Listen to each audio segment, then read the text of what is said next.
इस वीडियो में पढ़ने वाले हैं अध्याय 5। यह है बिहार बोर्ड वर्ग 6 का विज्ञान। और जैसे कि यहाँ पे हम लोग देखेंगे कि इसमें हम लोग को पढ़ना पृथक्करण। तो देखिए यहाँ पे जो है यानी कि इस अध्याय का जितने भी मुख्य बिंदु है, ठीक है, उन सभी का हमने नोट्स बनाया हुआ है। तो उसी नोट्स के माध्यम से जो है इस अध्याय को समझने का प्रयास करेंगे और अंत में जो है इसका जो भी प्रश्न उत्तर होगा उन सभी को भी हल किया जाएगा। तो आप बने रहिए इस वीडियो में और देखते हैं इस अध्याय के जो भी मुख्य बिंदु है। तो चलिए हम लोग यहाँ पे शुरू करते हैं। सबसे पहले हम लोग यहाँ पे देखेंगे मिश्रण से, ठीक है, क्योंकि इसमें जो है मिश्रण शब्द का थोड़ा सा प्रयोग ज़्यादा हुआ था, इसलिए हम लोग यहाँ से मिश्रण से शुरू कर दिए हैं। देखिए मिश्रण क्या होता है। मिश्रण वह पदार्थ होता है जो दो या दो से अधिक शुद्ध पदार्थों को किसी भी अनुपात में मिलाने से बनता है, ठीक है। मिश्रण क्या होगा? मिश्रण वैसा पदार्थ होगा जो दो या दो से अधिक शुद्ध पदार्थों से मिल करके यानी कि बनता है या फिर किसी भी अनुपात में मिलाने से वो बन जाता है। अगर हम लोग उदाहरण की बात करें तो जैसे कि कपास रुई के रेशों एवं बीजों का मिश्रण होता है, उसी प्रकार से वायु जो होता है ऑक्सीजन का मिश्रण होता है, ठीक है। इसके बाद जो हम लोग यहाँ पे देखेंगे एक है शब्द अवयव। देखिए अवयव क्या होता है? मिश्रण बनाने वाले शुद्ध पदार्थ मिश्रण के क्या होते हैं? अवयव कहलाते हैं, ठीक है। मिश्रण बनाने वाले शुद्ध पदार्थ जो होता है वही मिश्रण के अवयव कहलाते हैं। अच्छा, इसी में जो हम लोग देखेंगे कि मिश्रण के प्रकार। देखिए मिश्रण के प्रकार कौन कौन से यहाँ पे दो ठो प्रकार दिया गया है। एक है समांग मिश्रण, यानी कि इसको हम लोग समांगी मिश्रण भी कहते हैं, और दूसरा है विषमांग मिश्रण। अब हम लोग जानते हैं कि समांग मिश्रण क्या होता है। देखिए समांग मिश्रण होता है जिस मिश्रणों में उसके अवयव अलग अलग दिखाई नहीं देते हैं उसे समांग मिश्रण कहते हैं, ठीक है। समांग मिश्रण क्या होगा? जैसे कि वैसे मिश्रण में उसके अवयव जो है ना अलग अलग नहीं दिखाई देगा, उसी को हम लोग समांग मिश्रण कहेंगे। जैसे कि अगर उदाहरण की बात करें तो देखिए शरबत चीनी, ठीक है, यानी कि शरबत चीनी का मिश्रण, फिर जल जो होता है नींबू के रस का मिश्रण। तो शरबत और चीनी को जब हम लोग मिला देते हैं तो उसमें ना चीनी उसमें दिखाई नहीं देगा। उसी तरह जल जो होता है जल में नींबू का रस मिला देते हैं तो वो भी दिखाई नहीं देता है, सॉरी। इसके बाद जो आता है विषमांग मिश्रण। देखिए विषमांग मिश्रण क्या होता है? जिस मिश्रणों में उसके अवयव अलग अलग दिखाई देते हैं उसे विषमांग मिश्रण कहते हैं या फिर कहलाते हैं, ठीक है। विषमांग क्या होगा? जिस मिश्रणों में उसके अवयव अलग अलग दिखाई देंगे, ठीक है, उसे ही हम लोग क्या कहेंगे? विषमांग मिश्रण। जैसे कि अगर हम लोग यहाँ पे बात करें उदाहरण के तौर पे तो बालू एवं नमक का मिश्रण। देखिए बालू और नमक को जब हम लोग मिला देते हैं तो दोनों जो है अलग अलग दिखाई देते हैं। उसी प्रकार चावल में जो कंकर का मिश्रण होता है वो भी क्या होता है? चावल में जो जब कंकर होता है तो वो भी हम लोग को दिखाई देता है। तो वैसे मिश्रण को हम लोग कहेंगे विषमांग मिश्रण। अब हम लोग यहाँ पे शुरू करते हैं पृथक्करण से। देखिए पृथक्करण क्या होता है? जैसे कि उचित विधियों का उपयोग करके किसी मिश्रण के विभिन्न अवयवों को अलग करना ही पृथक्करण कहलाता है। यानी कि उचित विधि के द्वारा जो होता है ना किसी भी मिश्रण से जो उसके विभिन्न अवयव होता है उसको अलग करना ही पृथक्करण कहलाता है। जैसे कि हम लोग उदाहरण की बात करें, चावल के कंकर पत्थर को चुनना, अनाज को भूसे से अलग करना, ठीक है, ये सब कहीं ना कहीं पृथक्करण की विधियाँ होती है। और आगे जो हम लोग देखते हैं जैसे पदार्थों के मिश्रण के अवयवों को अलग करने की विभिन्न विधियाँ उपयोग में लाई जाती है, जिनमें से कुछ निम्नलिखित यहाँ पे दिए गए हैं। जैसे कि हम लोग यहाँ पे देखिए यहाँ पे जो भी मुख्य बिंदु दिया गया था उसी को हमने यहाँ पे नोट किया हुआ है। जैसे कि चुनना, चालना, दौनी, दौनी को थ्रेसिंग भी कहा जाता है। इसका ओसाई, छानना, थिराना, निथारना। अब जो हम लोग यहाँ पे देखेंगे कि चुनना। देखिए चुनना क्या होगा? देखिए उपयोगी पदार्थों से अवांछनीय पदार्थों को अलग करने का यह सबसे आसान तरीका होता है, ठीक है। इसके बाद जो है हम लोग देखेंगे यहाँ से चालना। जैसे कि विभिन्न आकार के कणों को अलग करने की यह एक आसान और सुविधाजनक विधि होती है, जैसे कि आटा से चोकर तथा अन्य अशुद्धियों को अलग करना। इसके बाद जो अगला बिंदु है दौनी। देखिए दौनी क्या होता है? जैसे कि अनाज की फसल कटाई के बाद उनके डंठलों से अनाज अथवा अन्य कणों को पृथक करने की विधि को ही दौनी कहा जाता है।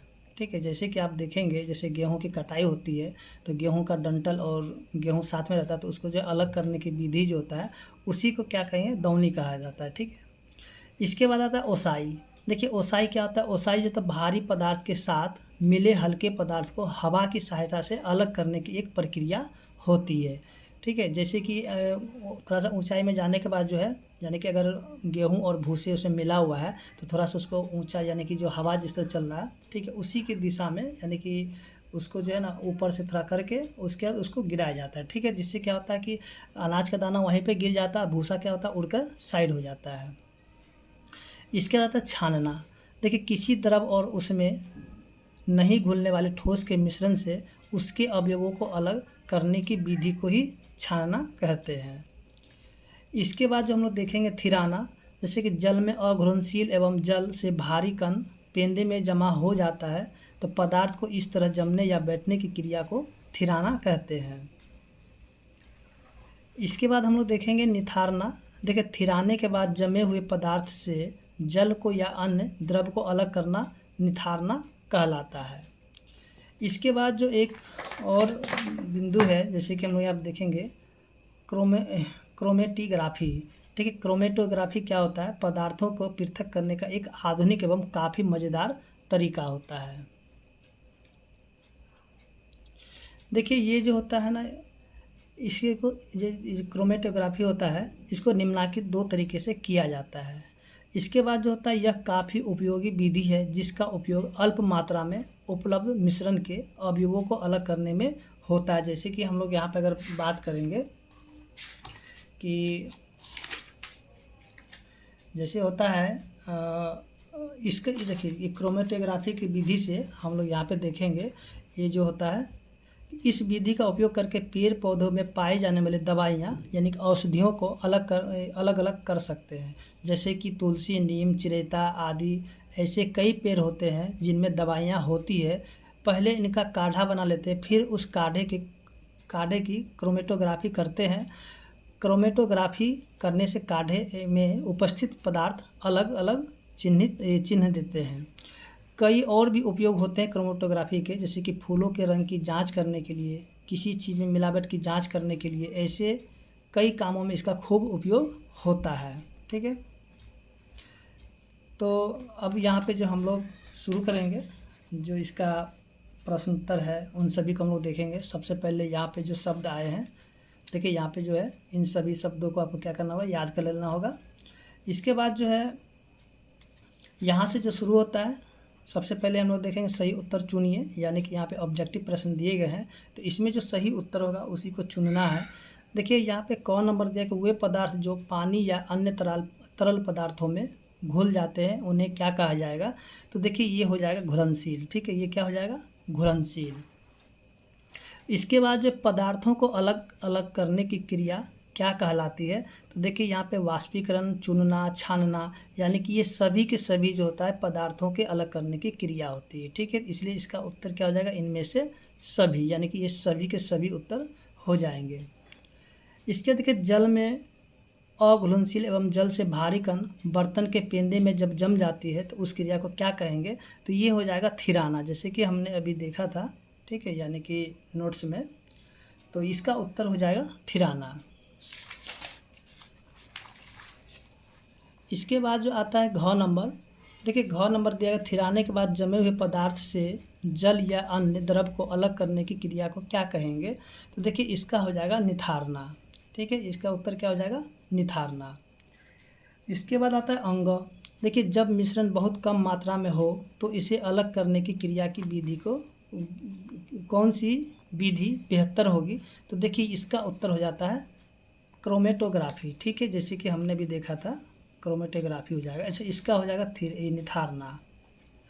इसके बाद जो हम लोग यहाँ पे देखेंगे रिक्त स्थानों को भरे, तो यहाँ पे देखिए गेहूं के दानों को भूसियों से अलग करने की विधि डैश कहलाती है, तो देखिए इसका उत्तर हो जाएगा ओसाना या फिर ओसाई। ठीक है, जैसे कि हमने यहाँ पे इसका उत्तर यहाँ पे लिखा हुआ है। ठीक है, ओसाना हो गया पाई क का। इसके बाद जो समुद्र के जल से नमक डैश विधि द्वारा प्राप्त किया जाता है, देखिए इसको बाष्पन या वाष्पीकरण विधि से हम लोग अलग कर सकते हैं समुद्र के जल से नमक को। इसका उत्तर यहाँ पे वाष्पीकरण है। चाय की पत्तियों को चाय से अलग करने की क्रिया डैश कहलाती है। तो यहाँ पे हम लोग देखेंगे कि छानना कहलाएगा, ठीक है।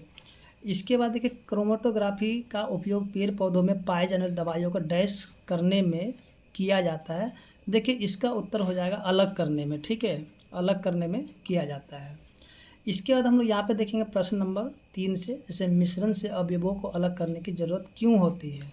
तो चलिए हम लोग यहाँ पे देखते हैं इसके उत्तर को। जैसे कि हम लोग यहाँ पे ध्यान देंगे, मिश्रण से अवयवों को अलग करने की ज़रूरत होती है क्योंकि मिश्रण में, यहाँ पे में छूट गया, में बहुत से हानिकारक पदार्थ मिले होते हैं जो हमारे शरीर के लिए हानिकारक हो सकते हैं। जैसे कि चावल दाल में कंकड़ पत्थर मिले होते हैं जो हमारे शरीर के लिए क्या होता है, हानिकारक होता है। इसी वजह से जो है मिश्रण से जो अवयव को अलग करने की ज़रूरत होती है। इसके बाद जो 4 नंबर है, देखिए 4 नंबर में क्या दिया गया है प्रश्न में, यहाँ पे हम लोग देखेंगे बालू और चीनी के मिश्रण को कैसे अलग किया जा सकता है, लिखिए। तो देखिए इसका उत्तर क्या हो जाएगा, बालू और चीनी के मिश्रण को अलग करने के लिए मिश्रण को जल में घोल लेंगे या घोल देंगे। जो घुलनशील है वे जल में घुल जाएंगे और अघुलनशील पदार्थ पेंदे में जम जाएगा। तब घोल को छान करके वाष्पन के प्रयोग से चीनी को प्राप्त कर सकते हैं या फिर कर सकेंगे। इसके बाद जो प्रश्न संख्या 5 दिया गया, पृथक्करण की किन्हीं 3 विधियों का वर्णन कीजिए। तो चलिए हम लोग यहाँ पे देखते हैं पृथक्करण की 3 विधियों को। तो यहाँ पे देखिए 3 विधियाँ जो दिया हुआ है, सबसे पहले हम लोग यहाँ पे देखते हैं ओसाई। ओसाई कहता है यह भारी पदार्थ के साथ मिले हल्के पदार्थ को अलग करने की प्रक्रिया होती है। अच्छा, इसमें एक चीज़ ध्यान देंगे कि इसमें हवा की दिशा को ध्यान में रखते हुए ओसाई किया जाता है, ठीक है। इसके बाद आता है चालना। देखिए चालना क्या होता है, दौनी के बाद गेहूँ अथवा धान में मिट्टी कंकड़ डंटी भूसी इत्यादि रह जाती है तो इसे चाल करके निकाला जाता है। इसके बाद आता है वाष्पीकरण। देखिए वाष्पीकरण क्या होगा, समुद्र के जल में लवणों की मात्रा अधिक घुली रहती है जिनमें साधारण नमक पाया जाता है। समुद्री जल से साधारण नमक को वाष्पीकरण से प्राप्त किया जाता है। तो इस तरीके से हम लोग देखेंगे जो कि अध्याय 5 है वो समाप्त हो चुका है। और हम लोग मिलते हैं अगले वीडियो में।